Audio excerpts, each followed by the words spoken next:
அப்துல் கலாம் யார் தெரியுமா? நல்லா படிச்சவர். நல்லா படிச்சதுனால தான் நமக்கு முன்னால அவருக்கு பெரிய அளவுக்கு ஒரு விஷயம் இருக்குங்க. அவர் ஒரே ஒரு செய்திங்க, ஒரு சின்ன பையன் கேட்டாங்க அவர்கிட்ட, மிஸ்டர் கலாம், நீங்க ரொம்ப சந்தோஷமா இருந்த ஒரு ஒரு ஒரு சாதனையை சொல்லுங்களேன். கலாம் சொல்றாருங்க, குழந்தை நல்லா நல்லா வருவ, நல்லா கேட்ட கேள்வி கேட்ட, டீச்சர்னா முதல்ல பாராட்டணும். கேள்வி கேட்ட குழந்தைய உட்காரு அப்படி சொல்லக்கூடாது, பாராட்டணும். பாராட்டினார் அவரு. நல்லா கேட்டப்பா, நல்லா வருவ. நான் ரொம்ப சந்தோஷம் அடைஞ்சது எப்ப தெரியுமா? இந்த ஏவுகணை எல்லாம் செஞ்சோம் ஃப்ரெண்ட்ஸ்லாம் சேர்ந்து. அப்போ அடுத்தது ரொம்ப சந்தோஷமானது அக்கினி பிருத்திவி அந்த அனுப்பின சேட்டலைட்க்கு அனுப்பணும். அது ரொம்ப சந்தோஷம். அப்புறமா தயங்கி சொல்றாருங்க, அணு ஆயுதம் அதை செஞ்சேன், அப்போ சந்தோஷமா இருந்தது. ஆனா இதெல்லாம் செஞ்சு முடிச்சிட்டு வீட்டுல வந்து உட்கார்ந்தேன். இதான் கலாம்.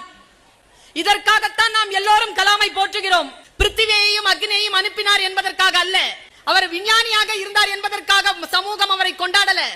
அவர் செத்த நாள் அன்றைக்கு இந்த உலகமே கண்ணீர் வடித்தது.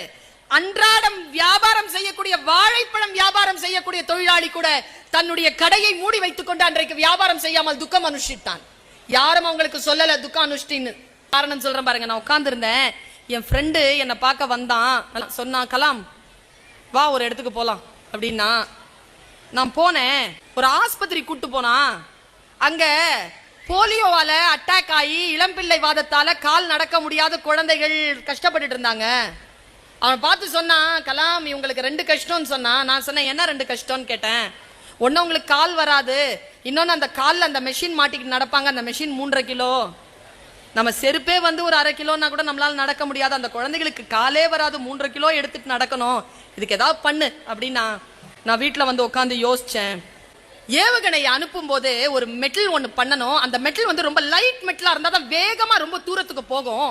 அந்த லைட் மெட்டலை வந்து நான் கண்டுபிடிச்சிருந்தேன். அந்த லைட்டர் மெட்டலை வச்சு இந்த மெஷின் பண்ண முடியுமான்னு யோசிச்சு நான் அந்த மெஷின் பண்ண 300 கிராமில் அதை பண்ணி முடித்தேன். 300 கிராம்.